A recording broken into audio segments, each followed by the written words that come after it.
Hello दोस्तों, आज हम लेकर आए एक नई वीडियो के साथ क्लास 12 केमिस्ट्री का फर्स्ट पेपर।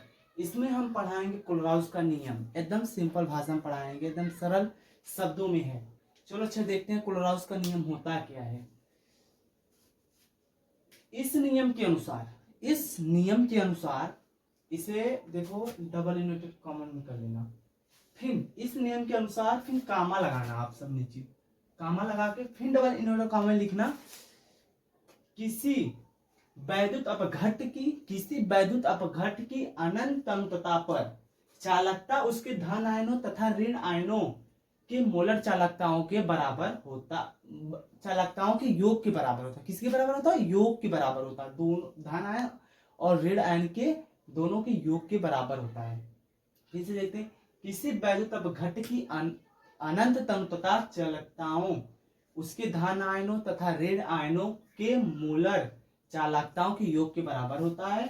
फिर एक उदाहरण देख लीजिए, आप इधर हम लिख दिए हैं, ठीक। फिर हम कोलराउस के नियम के अनुप्रयोग देखेंगे। क्या देखेंगे? अनुप्रयोग देखेंगे। पहला हम देखते हैं, अनंत तनुतता पर दुर्बल वैद्युत अपघट्ट की मोलर चालकता ज्ञात करना। इसमें क्या होता है? मोलर चालकता ज्ञात करना होता है। फिर दूसरा में क्या देख लीजिए, दुर्बल वैद्युत अपघट्टों के वियोजन की मात्रा की गणना की। इसमें मात्रा की गणना करना होता है, उसमें मोलर चालकताओं ज्ञात करना पड़ता है। फिर हम देखेंगे एक सवाल देखते हैं, हम देख लीजिए, इसी कोलराउस का नियम से है। देखेंगे 298 के है, केजी नहीं है, के है, पर 0.220 एम के सी एल विलयन की चालकता क्या है? यही है,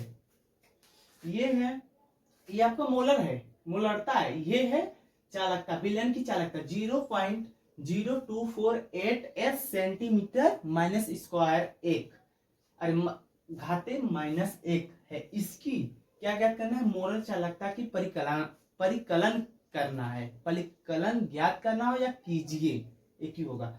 फिर इसका हम देखेंगे सूत्र। देखिए, एक जैसा एरो रहेगा, उसके जस्ट नीचे स्मॉल एम रहेगा, इक्वल टू के गुणे 1000। फिर मोलरता आपको बताया था, ये है, ठीक। फिर आगे देखते हैं, जो आपका के है तो दिया है यहाँ पर, हम पहले ही प्रूफ कर दिए हैं, 298 के का यही है, ये होगा। ये तो ऐसे ही मतलब एक विलयन दे दिया है, उसमें बताया है मोलरता इतना है और विलयन की चालकता इतना है, ठीक। ये मतलब इतना विलयन है। फिर के इक्वल टू ये रखाएगा, विलयन की चालकता के होती है तो 0.0248 एस सेंटीमीटर -1, फिर 1000 सेंटीमीटर, इसका घात 3 होता है, लीटर -1 होगा। फिर नीचे में आपको हम बताए थे मोलरता, ये है मोलरता 0.02 एम केसीएल होता है। फिर इसे हम सोल्व करेंगे, इन दोनों का गुणा करके इससे भाग दे देंगे, तो हमारा answer 224 cm centimetre square molar प्रति -1 होगा। यही हमारा ये होगा। फिर नेक्स्ट में हम देखेंगे राउल्ट का नियम।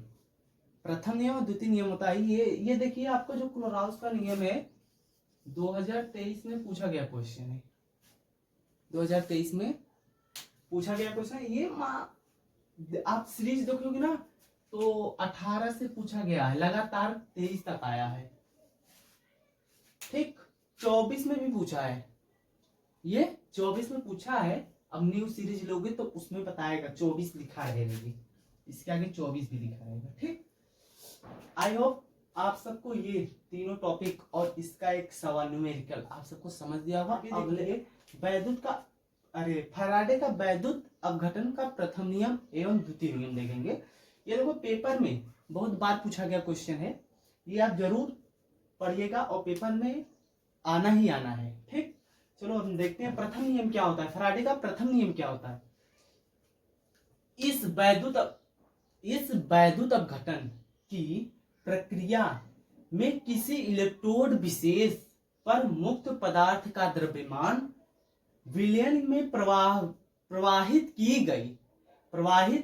गई वैद्युत की मात्रा कुल आवेश के समानुपाती, मतलब कुल आवेश के, देखिए यहाँ पर लिखा है ना, कोष्टक में लिख लेना आप सब, कुल आवेश का समानुपाती, ये कोष्टक में लिखना पेपर में आएगा। तो जैसे हम देखते हैं, देखिए ए के समानुपाती बी हुआ, जैसे मान लो मैं बताया हूं एक ऐसे ही अपने समझने के लिए आपको बताया मैं, ए की समानुपाती बी है, और जैसे फिर आ गया बी की समानुपाती सी या ए ही लिख लो, ए लिख लो, ठीक।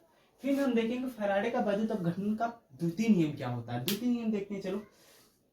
इस नियम के अनुसार फिर कामा लगा लेना, फिर डबल इन्वर्ट कामा में लिखना आप सब, किसी श्रेणी क्रम में जुड़े हुए विभिन्न वैद्युत अपघटनों के विलयन की समान मात्रा में विद्युत प्रवाहित की जाती है।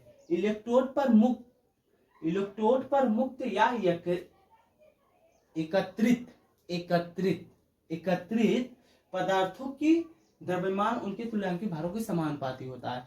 फिर अर्थात हम देखते हैं W1 समानुपाती E1 वह, फिर W2 समानुपाती E2, फिर W1 upon E1 equal to W upon E2 equal to W3 upon E3। ये आपको समझने के लिए दिया है, ठीक।